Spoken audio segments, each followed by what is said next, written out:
لو عايزة تعملي آيس كريم اقتصادي ب3 مكونات بس وما فيهوش لا لبن بودرة ولا حليب مكثف، يبقى تعالي الطريقة دي هتعجبك قوي، وهتعملي أحلى آيس كريم زي ما انتي شايفاه كده بالظبط، وهيطلع معاكي كريمي وجميل جدا. هنعمله النهاردة بكذا طعم وبكذا طريقة، وكل الطرق هتناسبك وموفرة جدا وهتعجبك، وطعمه ولا أروع. كل حاجة هنعملها بكل تفاصيلها هقولك عليها، وهيطلع معاكي ناجح جدا. لو انتي أول مرة تشوفيني، أنا ياسمين سعيد من مطبخ ياسمينة. أول حاجة هتجيبيها، هتجيبي كوباية من الكريم شانتيه، عليها كوباية من اللبن، وعليها رشة فانيليا.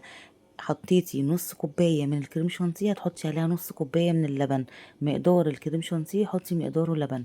اضربي كويس جدا لحد ما يبقى عامل زي الفوم قدامك كده. وبعد كده انزلي عليه بعلبة زبادي، وكملي بقى ضرب بالمضرب كويس جدا لمدة 4 دقايق او 5 دقايق. وبعد كده هنضيف عليه 3 معالق سكر بودرة، علشان هو طبعا كان محتاج سكر، فهتضيفي له سكر بودرة وتكملي بقى ضرب بالمضرب لحد ما يبقى معاكي زي ما انت شايفاه بالمنظر الجميل ده. بدأت أفصل الكريمة اللي أنا عملتها علشان أعمل طعم بالفراولة، والطعم التاني هنعمله بالأوريو. انت ضيفي الطعم اللي انت تحبيه، يعني اللي موجود عندك استخدميه. ممكن تحطي فاكهة، ممكن تحطي اي صوص تاني موجود عندك، ممكن تحطي اوريو زي ما انا حطيت. يعني الاوفر ليكي والاحسن ليكي واللي انت بتحبيه حطيه. ممكن تحطي مكسرات، ممكن تحطي كيس نسكافيه يديكي طعم القهوة.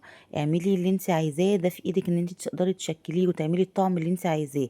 انا اديتك الموضوع نفسه بتاع الكريمة او الكريم شانتيه اللي احنا عملناه بطريقة الايس كريم، وانت الطعم حطيه زي ما انت عايزة. انا حطيت جزء في علبة هيتقدم عادي بالبولة، وجزء تاني جبت العلبة بتاعة الزبادي وحطيت فيها شوية من الايس كريم اللي عملناه بالفراولة، وشوية من الايس كريم اللي عملناه بالاوريو. انت بتفتحي الاول فتحة بسيطة جدا من الجنب العلبة بتاعة الزبادي، وتدخلي فيها الستيكس بتاعة الايس كريم، وبعد كده تنزلي بالخليط بتاعك بتاع الايس كريم وتقفليها وتحطيها في الفريزر.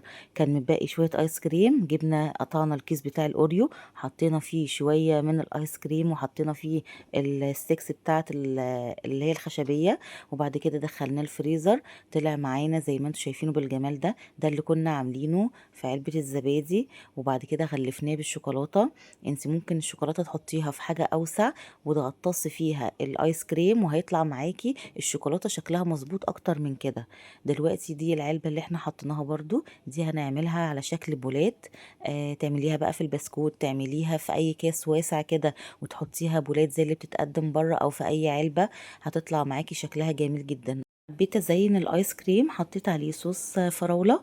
لو موجود عندك الصوصات حطيها، مش موجودة مفيش اي مشكلة. هو الايس كريم طعمه بجد هيغني عن اي حاجة تانية. دي واحدة تانية انا عملتها وحطيت عليها صوص توت. هتعملي واحدة كمان عملتها، كان عندي كريم كراميل، خدت الكراميل بتاعه وعملت حطيته على الايس كريم من فوق. هتكوني عملتي احلى واطعم ايس كريم في البيت ب3 مكونات بس. شكله وطعمه هيعجب ولادك جدا.